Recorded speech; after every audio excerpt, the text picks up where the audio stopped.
আমি সুমনাস লাইফস্টাইল। আজ একটা ভিডিও করতে বসলাম। আমার কিছু পছন্দের কন্ট্রোভার্সি ক্রিয়েটারদের নাম বলার জন্য আমি এখানে এলাম এবং কিছু কথা বলতেও এলাম। প্রথমেই আমাদের এই বেঙ্গলি যে কমিউনিটি, কন্ট্রোভার্সির যে কমিউনিটিটা আছে, এখানে আমি কোনোদিনই ভাবিনি আমি কন্ট্রোভার্সি ক্রিয়েটার হবো এবং এখনও ভাবছি না, কিন্তু কিছু কথা তো বলতেই হয় অ্যাজ এ মানুষ হিসাবে। এবং যে যে যারা যারা যে মানুষগুলো হেল্প করছে এই ওয়াইটিটাকে ঠিক করার জন্য, স্পেশালি বেঙ্গলি কমিউনিটিটাকে, কন্ট্রোভার্সি কমিউনিটিটাকে ঠিক করার জন্য, তাদের নামগুলো, তাদের জন্য, তাদের পাশে দাঁড়ানোর জন্য এই ভিডিওটা করা। প্রথমে আমি হাত জোর করে নমস্কার জানাচ্ছি সঙ্গীতা ম্যাডামকে, যে উনি আজকে ওয়াইটিতে এসেছেন বলেই এই কন্ট্রোভার্সি যে জোনটা আছে একটা অন্য জায়গায় চলে যাচ্ছিল, কিন্তু উনি প্রচণ্ডভাবে এটাকে হেল্প করেছেন যে ঠিক করার জন্য। এবং আজকে অনেকটাই ওয়াইটি শান্ত। এবং শুধু উনি নয়, ওনার একটা টিম আছে, সহযোদ্ধা ওনার, উনি টিমটাকে বানিয়েছেন। সেটা হচ্ছে সীমাদি, ধরিত্রীদি, সোমাদি, তাদেরও অনেক অনেক শুভেচ্ছা। আমার সীমাদির লাইভ দেখতে বা সীমাদির ভিডিও দেখতে বরাবরই খুব ভালো লাগে।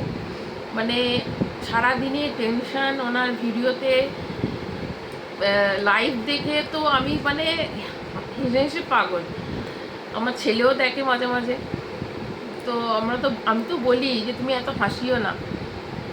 আর সেরকমই ধরিত্রীদি, সোমাদি, এরা তাদের নিজেদের লড়াইটা লড়ে যাচ্ছেন। এবং সঙ্গীতা ম্যাডাম অসাধারণ কাজ করেছেন, তার তো কোনো তুলনা হয় না। এবং অনেক চক্রান্ত ওনার বিরুদ্ধে, ওনাকে অনেক বাজে কথা শুনতে হয়েছে। অ্যাজ এ মানুষ হিসাবে ওনাকে আমরা টিভির পর্দায় দেখেছি, উনি কতটা স্বনামধন্য সেটা আমরা জেনেছি, কিন্তু এই ওয়ার্ডেতে ওনাকে এত ছোট করা হয়েছে, তার জন্য ভীষণ কষ্ট লাগে, খারাপ লাগে। আমরা ওর সঙ্গে ফোনে একদিন কথা হয়েছিল, মানে লাইভে, তো ফোনটা কেটে যায়।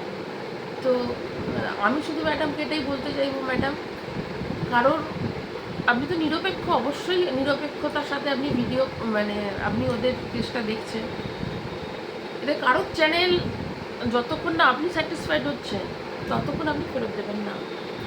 কেননা এদের এই দুটো পরিবার যে কোনো, এরা কন্ট্রোভার্সিটা কিছু বোঝে না, যে কোনো সময় এরা চেঞ্জ হয়ে যাবে। এরা আপনার পেছনে আবার ছুরি ঘোচাবে, তাতে আপনার কিছু যায় আসে না, জানি। আপনি আয়রন লেডি, স্যালিউট আপনাকে। কিন্তু মানে এর সমাজে যে বাজে একটা প্রভাব পড়ছে, এবং দৈনন্দিন আজকে এর চ্যানেল কেন ফিরছে না, ওর চ্যানেল কেন বন্ধ হচ্ছে না, আমি তো চাই সব চ্যানেল এদের বন্ধ করে দেওয়া হোক। যেটা হয়তো আপনি করবেন না, কেননা আপনি যতটা ভেতর থেকে নরম, ওপরটা শক্ত দেখালেও আপনি খুবই নরম। এবং আমি চাইবো আপনি অনেক দূর এগিয়ে যান, ম্যাডাম। আর আমি সবসময় আপনার পাশে আছি, জানি না কতটুকু কী করতে পারবো, কিন্তু আমি সবসময় আপনার পাশে আছি। আপনাকে দেখে প্রচণ্ড ইন্সপায়ার হই। মানে এরম একটা ব্যক্তিত্বকে যে ওয়াইটিতে দেখতে পাবো, কোনোদিন সেদিন কথা বলতে গিয়ে আমার নিজে আওয়াজ হচ্ছিল না, আমি কি বলবো এটা নিয়ে। তার আগে আপনার সাথে কথা বলতে গেলেও অনেক, মানে একটা মনের জোরের দরকার। ভীষণ ভাল লাগে আপনাকে। আর ভাল লাগে, আরেকজনের কথা বলতে চাই, মামাই দি। উনি এত টু দ্য পয়েন্ট কথা বলে এবং সঠিক কথা বলেন, ওনার মতো তো কখনো হতে পারবো না। তো এই আর কি, আপনি এগিয়ে যান, ম্যাডাম। আর এই ফ্যামিলিগুলোকে, যাদের শাস্তি পাওয়া তাদের আপনি একদম শাস্তি দিন। আর এখন একটা গ্রুপ তৈরি হচ্ছে, যে গ্রুপটা আপনাদের ভেতরের মানুষগুলোকে ভাঙার চেষ্টা করছে, যেটা আমি কিছুদিন ধরে লাইভগুলো দেখে বুঝতে পারছি, যে এদের গ্রুপটাকে ভাঙার চেষ্টা করছে আপনাদের। কেননা লাইভে গিয়ে একরকম কথা, প্রত্যেকে লাইভে গিয়ে এর নামে ওর কথা, ওর নামে তার কথা বলছে। আমি সবাইকে পার্সোনালি কমেন্ট বক্সে মেসেজ করেছি, যেটা হয়তো সবাই দেখতে পাবে, তবুও আমি বলছি আর কি আপনাদের, কথা জড়িয়ে যাচ্ছে, প্লিজ কিছু মনে করবেন না সবাই। তো আপনারা একে অপরের কেউ হাত ছাড়বেন না, একসাথে আপনারা লড়ুন। আমরা সাইড থেকে দেখব, দরকার পড়লে পাশে থাকবো। তবে এরা একাই 101 জন। আর সঙ্গীতা ম্যাডাম তো মানে উনি কাউন্টেবল না, আনকাউন্টেবল ওনার কাজকর্ম সব কিছুই। অনেক ধন্যবাদ ম্যাডাম, আপনি এই ওয়াইটিতে এসেছেন।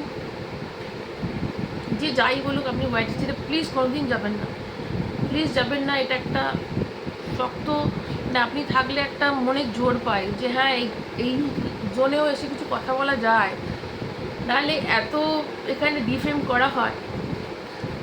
আর বলতে চাই ইপসিতা দি দারুণ ভিডিও করছো তুমি, মানে তোমার ভিডিওর জন্য বসে থাকি আমি, যে একদম মানে পুরো সিআইডির মতো খবর তুলে আনো। আরস ভাই দারুণ ভিডিও করে। সঙ্গীতা ম্যাডাম প্লিজ কৃষাণুকে বাবার কাছেই থাকতে দেবেন।